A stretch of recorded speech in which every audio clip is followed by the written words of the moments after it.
Hey guys, Dr. Michael Young here. Are you feeling burned out? I know I am. Do you feel like you're sometimes stressed out and have difficulty keeping yourself motivated, keeping a positive attitude, keeping hope? I think it's quite common these days. Studies show that college students are stressed out, rates of depression and anxiety are climbing. All of these things are things that you need to come up with a plan to deal with those types of things, because this is something that's going to affect you for your entire career. And not only your career, but as future managers, you're going to want to try to foster a positive climate for your organization. So that's what today is. Today's topic 7, is positive organizational behavior. And it derives from a relatively new branch of psychology, a new field of study pioneered by a guy from the University of Pennsylvania named Martin Seligman. And it's called, believe it or not, positive psychology. So let's get started. Sit back, take notes, and enjoy the lesson. So let's get right into it then. Positive organizational behavior is derived from a field of psychology that's called positive psychology. One pioneer in this field that I have read of and read some of his work is a fellow named Martin Seligman. And Seligman came about this idea of positive psychology because as a student and as a professor, he was concerned that a lot of the psychology that we look at is abnormal psychology, or psychology to help people that are psychopaths or somehow mentally ill. We think of psychiatry and trying to keep people from becoming overly depressed. And Martin Seligman said, you know what? Let's look at the positive side of this. Instead of trying to bring people up to some sort of normal behavior, can we go beyond that? Is it possible for psychology to actually have something positive rather than simply correcting a negative? And so this is the field of positive psychology, and from that sprung this applied field. Remember, organizational behavior, although it draws a lot from psychology, organizational behavior is an applied field. We want to use it. Psychologists can just study for the sake of studying it, but for organizational behavior, we're interested specifically in how can we make organizations better. So positive psychology is, as this definition says, the study and application of positively oriented human resource strengths in the psychological capacities that can be measured, developed, and effectively managed for improving performance in today's workplace. As we go about this study of positive organizational psychology, we are going to take a two-pronged approach. On the one hand, we're going to look at positivity from the individual level. And this is kind of like therapy for us guys. Yeah, we can talk about this. We can all relate to this. As we talked about earlier, everybody is under stress right now. The measures of stress for university students are off the charts. We know you're stressed. I know you're stressed. Heck, I'm stressed, right? It's not just COVID. It's not just the war in Ukraine. It's not just politics. It's not just technology. There are many factors that are bringing down stressful scenarios and making us feel on edge. So this first prong, we're going to talk about how you can manage this and how you can somehow overcome this, because it's a battle. It's a battle that all of us have to fight. So these are positivity from personal or individual factors, all right? But we're also going to look at positivity from situational factors. As future managers, hopefully you'll be in charge of a situation where you can make an organization more positive. You can have more positive outcomes for the entire organization. So looking at these from the personal perspective, We're going to look at positive emotions. We're going to look at mindfulness. We're going to look at psychological capital and signature strengths. All of these, hopefully, influence positivity, relieve stress, bring a positive outlook, positive attitude on the situation. This will lead to positive outcomes. But we're also going to look at organizational culture and climate. As someone that's worked in many different organizations, I can tell you there are big differences from one organization to another in how they make you feel, right, about the positivity. And so this is the organizational culture and climate, which affects positivity from situational factors. And both of these together add to positive outcomes for organizations. Research shows that positive organizational behavior has a lot of benefits, as you might have guessed. First off, we're talking about deviance. Now, we normally think of deviance as something bad, but deviance can also be good. Deviance just means something that deviates away from the norm. It can be bad, going in this direction, but it can also be good, right? You can have good deviant behavior. So positive organizational behavior means actively cultivating a positive attitude for yourself and for your organization. So by positive deviance, we mean successful performance that is dramatically different from the norm in a positive direction. Positive organizational behavior is associated with higher overall job performance, less burnout. Burnout is a big problem right now. In West Virginia, we have a teacher shortage. You guys know that, right? You guys know that we're desperately trying to find teachers, and teachers are constantly being burned out. So it's a real problem. It's also associated with increased commitment, higher job satisfaction, and fewer sick days. Positive emotions, keeping yourself in a positive frame of mind. It takes some effort. It doesn't happen automatically. Self-coaching to keep yourself in a positive state of mind brings about positive emotions. Resources that help give you fuel at the individual, group, and organizational levels. Helps to build psychological and physical resources. Helps you to combat negative emotions, which are constantly trying to creep in, and broaden your mindset to consider new things, have benefits which endure over long periods of time. On the other hand, negative emotions are limiting. They can spur you to act in narrow or specific ways. Psychologists and counselors sometimes they call this negative emotions ruminating. Constantly telling yourself bad things. The worst is going to happen. I can never do anything right.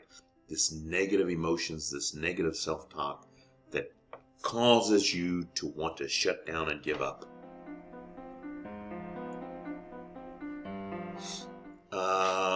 Positive organizational behavior. This is talking about the power of positive emotions on organizations. Not just for yourself, not just for the individual, but for the organization. If you can keep emotions positive in your organization, you will have more organizational commitment. Many studies have shown a very direct correlation between positive emotions and creativity. Positive emotions aid in decision making. Positive emotions decrease performance to quit, improves performance, and decreases stress. Positive emotions are contagious. Have you ever been around someone that's positive? I have a colleague right now, I'm not going to mention this person's name, but this person is always positive. I mean, I love spending time with this person because this person, I'm not going to say he or she, but this person is constantly saying, you know what? Things are going to get better. I can tell. And here's a little victory that I had today. We just need to remain positive. Because believe it or not, West Virginia State University, did you notice my shirt today, guys?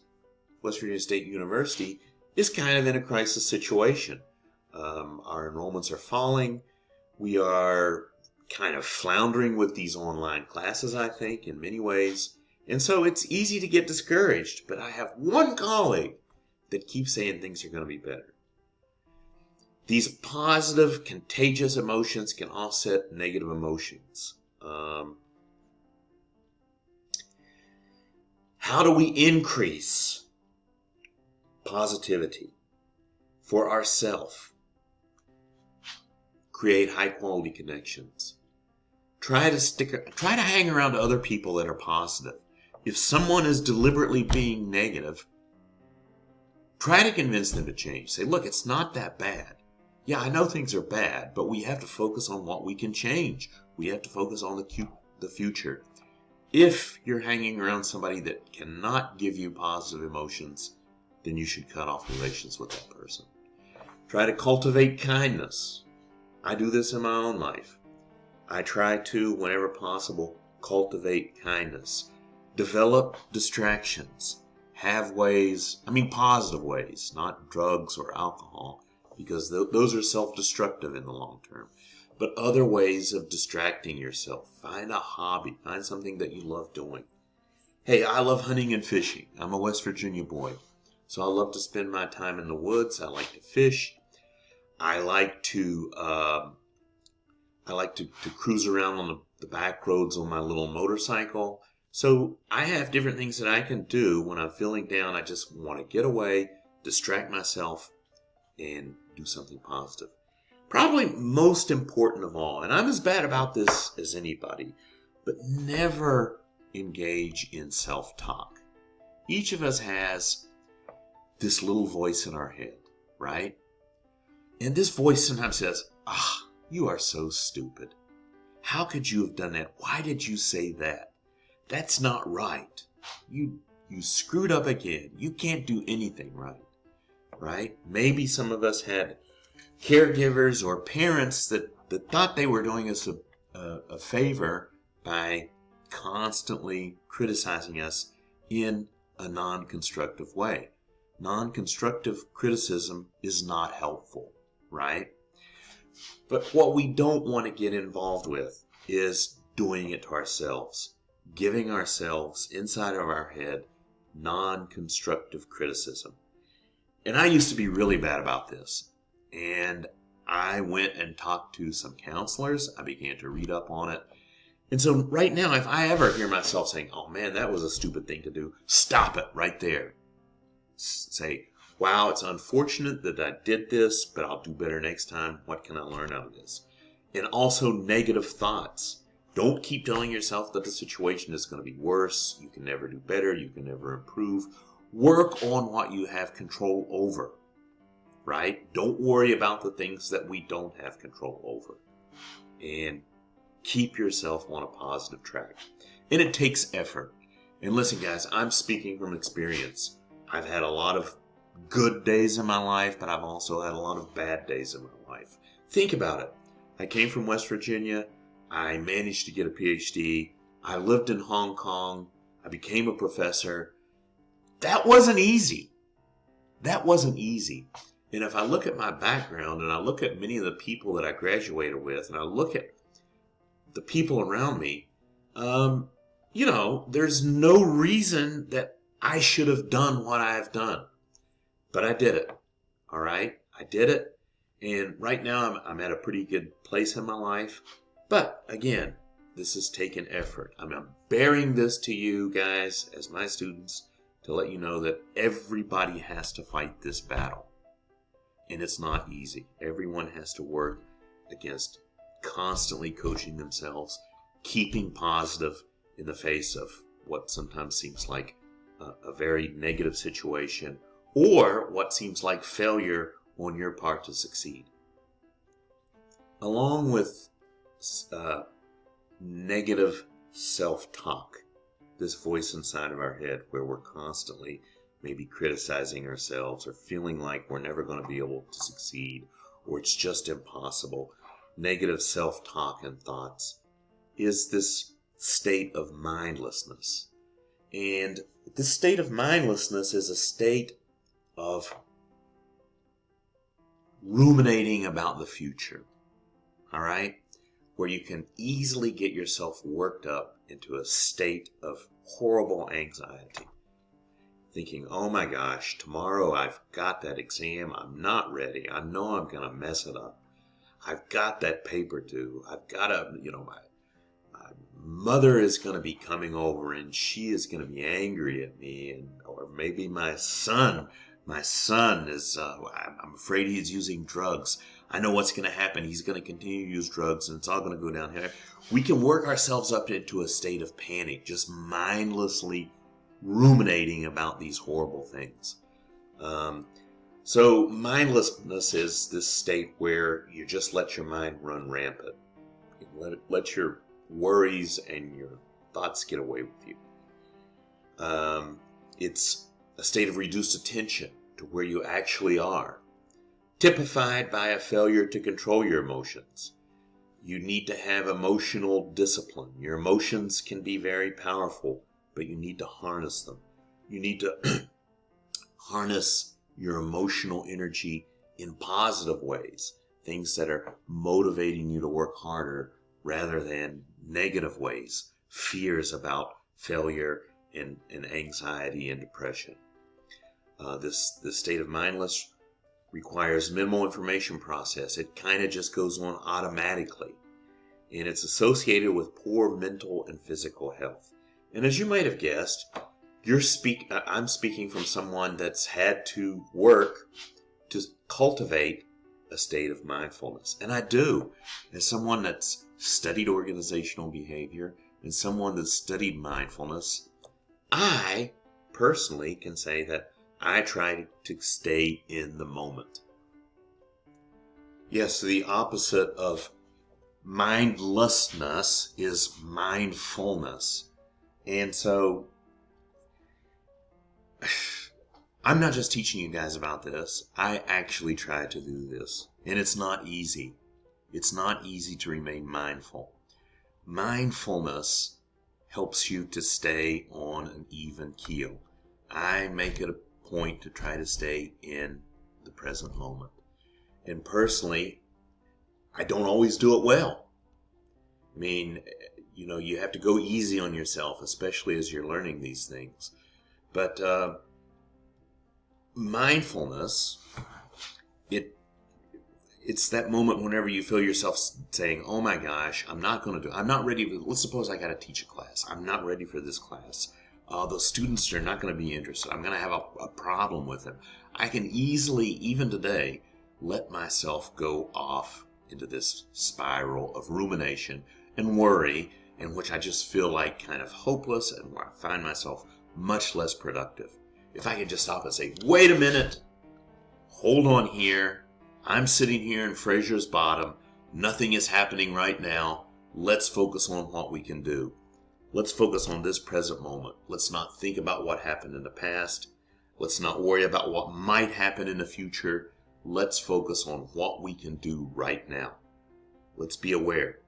The awareness that emerges through paying attention on purpose. And again, it's not easy to constantly remember and focus on the present moment. It's non-judgmental to the unfolding of experience moment by moment. Again, not trying to control what's going to happen. Not trying to worry about what might happen. That's the most common form of mindlessness. But instead, saying, things might not work out the way I want. That's something I got to deal with. We'll deal with it when it happens. What can I do right now? What can I do at this moment to make things better? What things are under my control? How can I make a positive difference for myself and the people around me? This requires effort.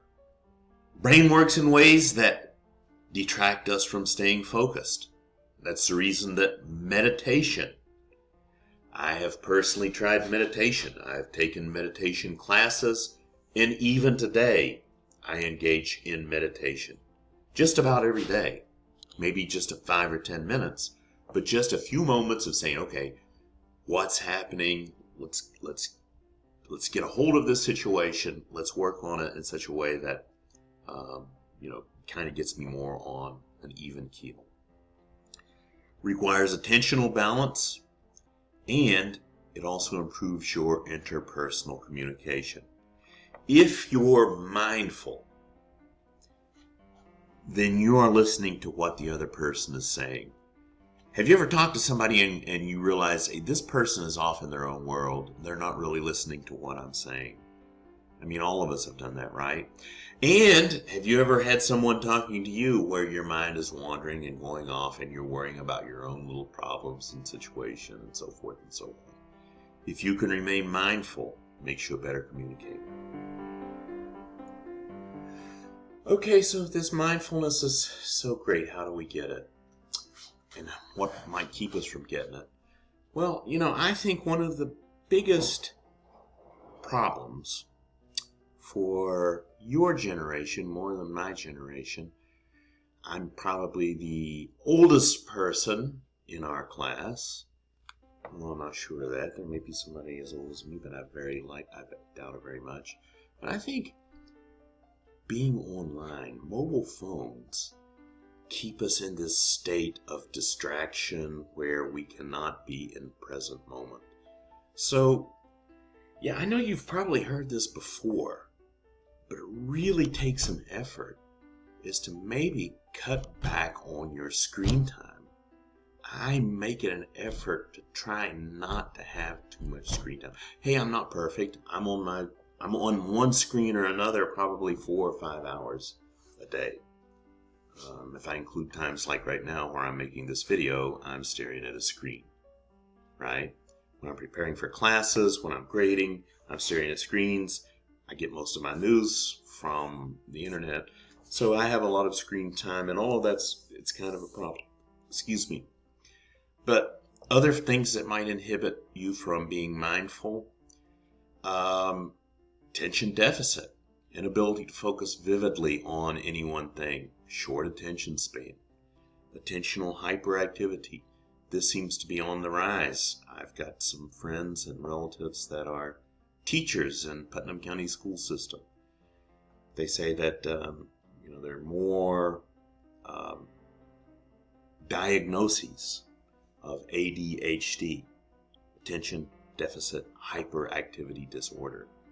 So some of you may have been diagnosed with that. I would not be surprised. In fact, I would be almost more surprised if within our class no one has ever been diagnosed with that. This happens when our minds are racing or wandering, resulting in compulsive daydreaming or fantasizing. That can inhibit your mindfulness, but the benefits of mindfulness: increase physical, mental, and interpersonal effectiveness. We already talked about more effective communications, emotional discipline, not letting your emotions rage, not getting, waking up in the morning and just becoming overwhelmed and feeling depressed. No, not so much. If mindfulness, okay, get up, start doing what I can do today. More balanced emotions, personal satisfaction. Another thing too, guys, is something that I try to do. I'm not as good a shape as I would like to be, but I try to do physical activity. Right now I'm walking at least 2 miles a day, every other day. All right? Like today. This morning I got up, I took a 2-hour walk around a track that I have that's not too far from my house. And I find that does me a lot of good in clearing my mind, keeping me away from my phone. While I'm doing that, it's almost like I'm meditating in a way. And I find that useful. It's just something that I find personally beneficial to myself. But remember, I'm 58 years old. I'm nearly 60. So I've got a different outlook on things than you guys do, who, if for our more traditional students, are 40 years my junior. All right, next we are going to do something. This is a little bit corny, but I'm going to do it anyway. I feel like being a little bit corny today. This is something that your textbook is calling PSYCAP, psychological capital. Those with high levels of positive PSYCAP have high levels of, we've got an acronym here, HERO, hope, efficacy, resilience, and optimism. These are the 4 components of positive psychological capital, positive PSYCAP. Let's look at some of these. 2 components of hope, way power. First, remember when we were talking about motivation? If you feel like you cannot achieve something, you're not motivated. Well, if you feel like there's no way for some sort of achieving a goal, then you're not going to be hopeful, right? You have to feel as though there's a means for achieving a goal. You need to have a plan B. I have found in myself, whenever I'm facing something, a really big challenge, I have to say, okay, I'm really going to give it my all here. I'm really going to try to succeed in this path A. But if I don't, what's the path B? What's the alternative way of doing it? Right now, I'm watching as Russia, Vladimir Putin, the president of Russia, is attacking Ukraine. And one thing that people do in times of war is they try to destroy the enemy's hope. So one of the things I was noticing in today is that somehow the Russian army got a hold of the email addresses or the phone numbers of some soldiers that were in the Ukrainian army, and they began bombarding them with messages to try to make them feel like there's no hope. I just want to give up. I just want to surrender. So it shows you the power of hope, right? And also willpower. So you got way power and willpower, having a goal and the determination to achieve it. You guys are facing a lot of challenges. Having a goal and the determination to achieve it give you hope. The second component, efficacy. We talked about efficacy already, self-efficacy. It's different from self-esteem. It's confidence in your ability to do something. Your effectiveness. The word efficacy comes from effectiveness. Your efficacy influences the world around you and your ability to deal with inherent challenges and opportunities. When a person has high efficacy, this leads them to being more confident and positive. If you start off small and you have small successes, this will lead you to be more confident for bigger successes. And what you're trying to do in that regard is you're trying to build your efficacy. The next 2, resilience and optimism. This is a huge one. I can't tell you how huge this one is. Resilience.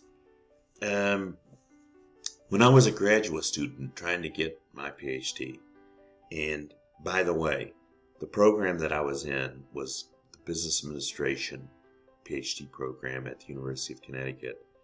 More than half the people that started a PhD program didn't make it through.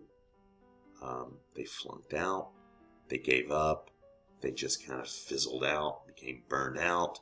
And a lot of things was resilience. Have you ever gotten a bad grade on an exam that you really tried to study for? I sure as hell have. I've failed a lot of exams. I mean, when I was in high school, I was not a great student. When I was a student at West Virginia State University from 1982 to 1986, I was a pretty good student. I was not an amazing student by any means. My GPA was 3.24. And I got a lot of bad grades. One thing I noticed, though, and not just for myself, but for other people, some people, when they get a setback, it just crushes them. They might go get drunk. They might run off and completely give up for 3 or 4 days. It just bombards them. Resilience is the ability to say, man, I really hoped I would do better than that. I really was not expecting that. This is a big setback. My car broke down. My girlfriend broke up with me. My boyfriend broke up with me. This really sucks. Okay. Let's move on. I know it's easy to say. And believe me, as somebody that's spent a lot of time dealing with these types of setbacks, personally, I don't always do it as well as what I'm saying now. It's easy to say and harder to do. But having resilience, the ability to bounce back, is really important, especially for you guys at this stage of your life.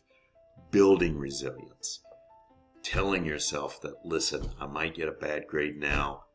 I might get a setback. Something might happen at work that I really don't like. But it's going to be okay. I'm going to deal with it. And the next one, optimism. Optimists view successes as due to their personal, permanent, and pervasive causes. Negative events due to external, temporary, and situation-specific causes. Optimists are realistic and flexible. Optimism is self-inspirational. And I don't believe that optimism is set. I think that we can teach ourselves to be irrationally optimistic. Yeah, why not? Be realistic, but maybe be a little bit unrealistic in terms of your expectations and your optimism. Why not? All right, I'm going to turn this back. I accidentally got this off of display mode. I'm going to turn it back on display mode. Okay, so those were the hero. This is for individual level. This is for your own benefit. Cultivating your own positive SciCap. Hope, efficacy, resilience, and optimism are all at the individual level. Next, we're going to move into that second component that I talked about earlier. This is at the organizational level. So what we're talking about here is an organizational climate that fosters positive organizational behavior. Okay? And organizations can create a positive morale. They can also create a negative morale. So what we're talking about is an organizational climate that fosters positive organizational behavior. We've got 3 different constructs, you might say, 3 different factors that influence this positive organizational behavior climate. The first one is organizational values itself. We're going to talk about restorative justice, compassion, and temperance as values that an organization can have that will foster positive climate. Positive organizational practices. See, as opposed to values of the organization, what does the organization do? Training, support programs, human resource management practices, programs, and policies. If these are done appropriately and in the right manner, that can also foster a positive organizational climate. And finally, virtuous leadership. Leadership that focuses on the greater good. Leadership that fosters trust. Leadership that fosters integrity. And leadership that fosters forgiveness. All of these factors build into an organizational climate. Okay, so what is the end goal of positive organizational behavior? Well, as you might have guessed, as we said, this is a derivative. The whole field of positive organizational behavior is pretty new.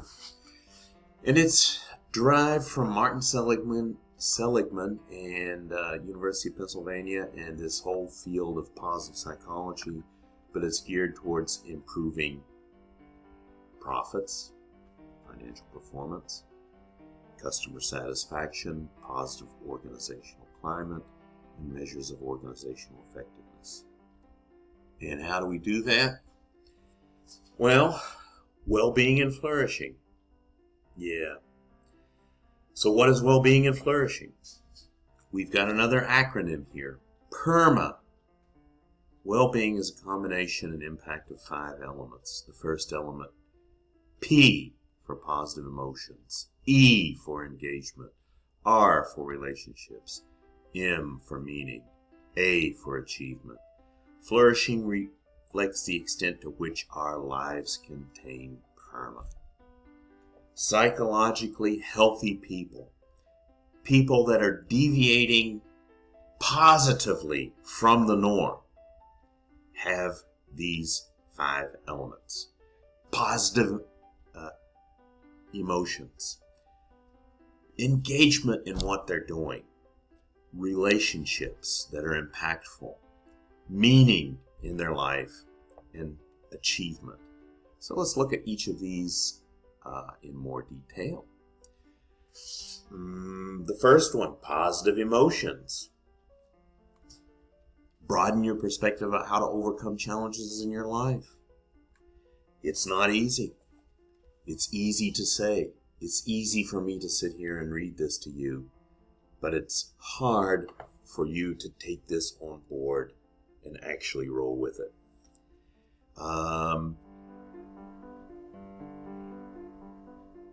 Try to spread positive emotion and strengthen relationships with others. The second one, engagement. Engagement is actually being there. It's close to mindfulness. I think that mindfulness and engagement are positively correlated. It's actually when you're in class, actually being in class. Being engaged with what you're supposed to be doing and not looking at your phone or you're someplace else. Multitasking is not being engaged. Engagement is where you're physically, cognitively, and emotionally involved with an activity, task, or a project. You may have heard of something called flow. Flow is what Olympic athletes try to get into. It's this state where you are completely psychologically connected to an activity, or maybe a game or a contest of some sort. When you get in flow, they say it's kind of like you kind of forget yourself. You're just involved in this state of total engagement into an activity. The next one is relationships. This can be harder because this is something that we don't always have a lot of control over. I mean, we can't choose a lot of our immediate family members. And all of us, including myself, have family members that are not always positive. We have to figure out ways of dealing with these people that are part of our life. So positive emotions are associated with activities involving others. We need social support to maintain positive. We need support for our esteem. We need informational support. We need social support. We need instrumental support. Finally, we need meaningfulness, right? Meaningfulness is a sense of belonging and serving something that is bigger than yourself. Very few people, I think, that are really satisfied with their life are just doing it for the paycheck. I mean, just doing it for the paycheck, just working to live is not a way, it's not necessarily positive. I mean, it can work, but most people want to feel like they're doing something that goes beyond that. It has meaning and achievement. And achievement occurs when achievement is pursued for its own sake, not for some other purpose like a paycheck. Finally, I'm going to share with you something. This is not from your textbook, but this is a model that I'm using in another course right now. This is called the Goolsbee Leadership Model. And this is what it looks like. Okay. Goolsbee Leadership Model was developed by a guy named Goolsbee, which talks about positive organizational behavior. And it links a lot of the things from this chapter into this ultimate goal of having a healthy organization. First, we start off with the individual, authenticity, and integrity. So we've got integrity leads to courage, which leads to impact. Under integrity, for authenticity, we have self-awareness, transparency, positive psychological states, and personal integrity. So think about yourself. Do you have these things, and to what extent? Self-awareness, transparency, positive psychological states, and personal integrity. And emotional competence, self-awareness, self-management, awareness of others, management of others. If you have these things, this can lead you to have more of a sense of purpose. You can set goals and objectives. This gives you more energy, so you're less depressed. You can use this energy for management, expenditure, and renewal. And it also will help you to have more character, consistency, and core values. The impact at the individual level, you'll have more vitality, productivity, flexibility. And for your organization that you're working for, will also have more vitality, productivity, and flexibility. I mean, an organization is simply a collection of individuals. And if those individuals don't have mental and physical health, then the organization itself is probably not going to have mental and physical health. It's not going to have vitality, productivity, or flexibility. Hey guys, it's me again, showing off my West Virginia State University t-shirt.